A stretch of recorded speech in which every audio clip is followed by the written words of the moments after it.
Rigging is one of the most underrated part of any pipeline, but it's very important to have a good rig.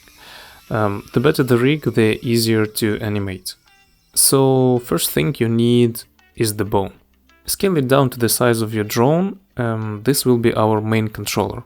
For the rig, it's very important to keep everything organized. Put your rig to the new collection and name it accordingly. For the parenting, select all the meshes you want to parent to our bone, and the last one should be selected our bone. Then press Ctrl P, bone relative. This will make your meshes dependent to the bone, so the bone now like a container for your drone. You can move entire drone with only one bone. Duplicate the bone from the main one and move it to the propeller. Move bone to the center of the propeller, select all of them and parent like you did it before. We need to make sure our bones are dependent, and the propeller bone should be dependent to the main bone.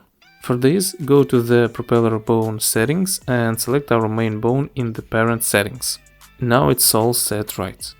Every bone can have different view options. You can use standard option, but you can also make your bone look like any other object in the scene. What's cool that this is also applied to the meshes with all the modifiers. To make it happen, you need to select the bone you want to add another view settings, and in its settings you need to go to the custom bone shape and select the object you want. Keep in mind that your further transforms you need to do in the custom shape menu. For the body you can use rectangular, and for the propeller let's say circle. And when you're done you can try to animate your rig. Let's do propeller rotation. Set first keyframe is value 0 and the last one is 360. Keep in mind we only need to animate one axis. After keyframed, go to the spline editor and add cycle modifier. It will make sure your animation will be looped, so you do not need to copy paste the same spin every time. All the things you can automate and make procedural, do it. It makes life way easier. Let's do a very simple takeoff animation. The very basic principle of animation is that you need to add blocking frames, basically key poses. In our case it's, let's say, first frame on the floor, another one lifting, and another one is just flying away. At this stage, keep things simple.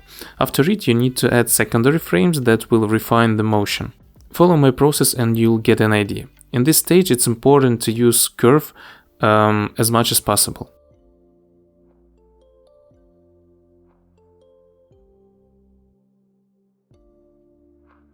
Also, keep it simple with the axis. Do not animate axis you do not need in the animation. Try to keep it as simple as possible.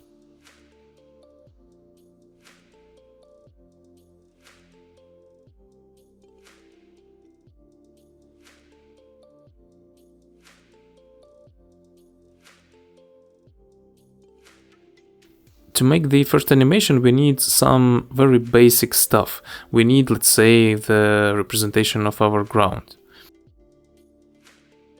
Also we need the camera. Keep in mind one principle, that every animation is done for the camera, so whenever you animate something, first thing first, add camera. For the first shot I would say I would like to add the Dutch angle.